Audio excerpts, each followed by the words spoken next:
স্কন্দকাটা হলো বাংলা লোককাহিনীতে প্রচলিত এক ধরনের মাথাবিহীন ভূতের নাম, যারা সাধারণত সেই সব মৃত মানুষের আত্মা যাদের মৃত্যুর সময় মাথা কাটা গিয়েছিল, যেমন রেল দুর্ঘটনা, হত্যা বা অন্য কোনো দুর্ঘটনায়। উত্তরাখণ্ডের গাড়োয়ালের ল্যান্সডাউনকে ব্রিটিশ সরকারের গাড়োয়ালের রাইফেলসের প্রশিক্ষণ কেন্দ্র হিসেবে গড়ে তুলেছিলেন। এই শহরের ঘরে ঘরে একটি রোমহর্ষক কাহিনী ঘুরে বেড়ায়। সেখানে বেড়াতে গিয়েও দেখবেন রাত 8টার মধ্যেই এলাকা শুনশান হয়ে গেছে।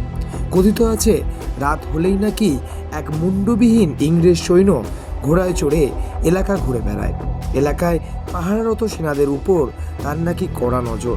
কেউ রাতে ডিউটি অবহেলা করে ঘুমিয়ে পড়লে তার গালে পড়ে এক অদৃশ্য হাতে সপাটে চড়। এমনকি রাতে অদ্ভুত শব্দ শোনা যায় বলে পাহারারত সৈন্যরা দাবি করে থাকেন। কথিত আছে, এই স্কন্দকাটা ভূতটি নাকি ছিলেন WH ওয়াডেল নামে একজন ব্রিটিশ সেনা কর্মকর্তা। 1893 সালে ওয়াডেল ভারত এসেছিলেন।